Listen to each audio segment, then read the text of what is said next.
there is a tremendous willful blindness to what's gone on through the pandemic. There has been no review of lessons learned. What did we learn from the pandemic? I agree. It's so wild how so much information was every day. It was this, go here, get a booster. If you can't get a vaccine, hang your family member out of a window. We'll have an archer come by with a vaccine from Pfizer. Yeah, it was we can, we'll vaccine them from the road or whatever. It's it was getting crazy. But yeah, it's kind of wild how afterwards there hasn't been as much hey, these are the things we learned. This is what we've learned as a society. Well, we're told over and over again, there's going to be another one. It's called Disease X. It's going to come out of another biolab. Shit, it's going to come out of Miami, I'll tell you that. Or Galveston, Texas. They got a BSL-4 lab there. Do they? Yeah. I don't know. They got some BBLs over in Miami, though. I know no, that. Is it really? They're dealing with some bad stuff down there. Okay, mark that. I want to go back and talk about that in a second. Wait, so this is it right here, defining Disease X. Well, look at Bloomberg School of Public Health. Who's the major funder of Bloomberg School of Public Health? Bill Gates. Wow. This is a dream. This is a dream of those who want to vaccinate the world, is they want another Disease X. Of course, it's another industrial war complex. That's what this is. Well, you got it. But it's on your bodies. I do want to say this, and Bill might just be trying to solve whatever he was potentially giving his wife. I don't know. That's allegedly. But I will say this. I want to read this right here because you mentioned it, Disease X. I haven't heard about it. Since 2018, the mysterious and often misrepresented hypothetical pathogen has been at the heart of international pandemic preparedness efforts. Just that sentence alone, when you look at that sentence, look how front-loaded and vague it is.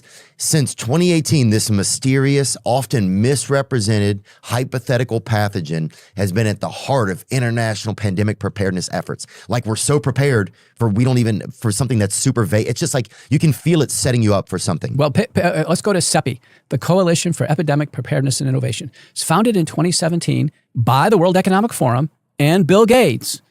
And CEPI, in its business plan in 2017, says there's going to be a series of these pandemics, one after another, coming in like hurricanes. And for each one, there'll be only one solution: mass vaccination. And CEPI is a vaccine incubator. They're going to be ready. Let me tell you, vaccines in pandemics is big business. Yeah. Way more than pro sports, way more than anything else you can think of. It's huge business. And in this world we don't hear about other forms in this industrial complex now, other things now outside of biological threats and then countermeasures, which is a military term, which are vaccines, therapeutics, and protective equipment. But the idea is these are so richly funded, they're so richly funded that the entity that holds the threat and holds the antidote, they hold power. Can you imagine the negotiating power you would have if you said, hey, listen, I got COVID-20 locked and loaded right now at an undisclosed location, can get the whole country sick. We want a little better tariff situation. Can you imagine the negotiating power? And Peter Daszak, who's part of this whole conspiracy to create SARS-CoV-2, when he testified in the House of Representatives, he said, I left a whole bunch of samples back in Wuhan. So wait, I'm confused. What was he doing there? Peter Daszak was the go-between between Dr. Ralph Baric at University of North Carolina, Chapel Hill, who devised the virus and was publishing on it, and the federal government. Daszak was at the EcoHealth Alliance. It's a go-between organization that was shuttling money for Baric's projects over to Wuhan. Daszak had been to Wuhan many, many times. He knew that lab well. To create the virus, you mean? Correct. Understood. Okay, let's back up 1 second. I just want to look at CEPI. Who created CEPI? Bring that back up. CEPI was a World Economic Forum and the Gates Foundation. You'll find, I think, the government of Germany and India, I believe, was involved as well. But this is a richly funded, multi-billion-dollar organization.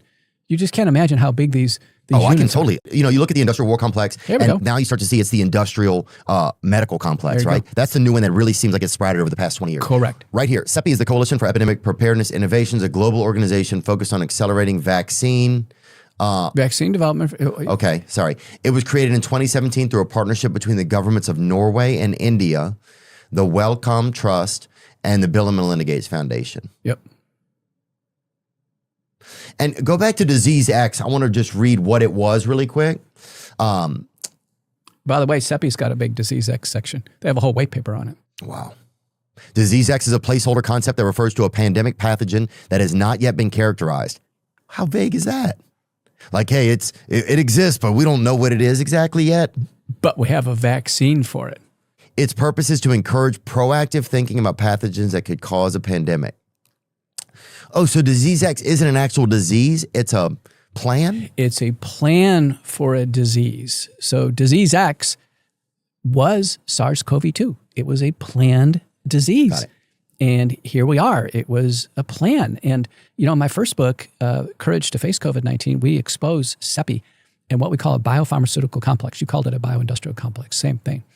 But there has been a cartel that's formed. It's very powerful. And it probably back 2004 is probably when it started with the BioShield Act.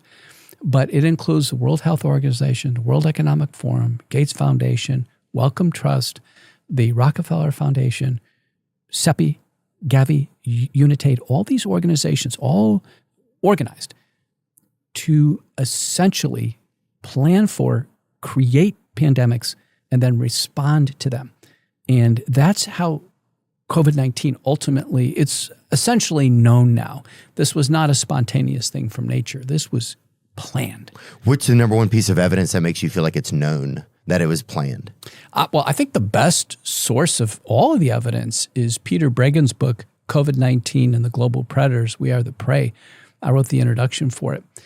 But he goes back again to about 2004, the BioShield Act, where he outlines 36 pandemic preparedness planning events. 36, historically.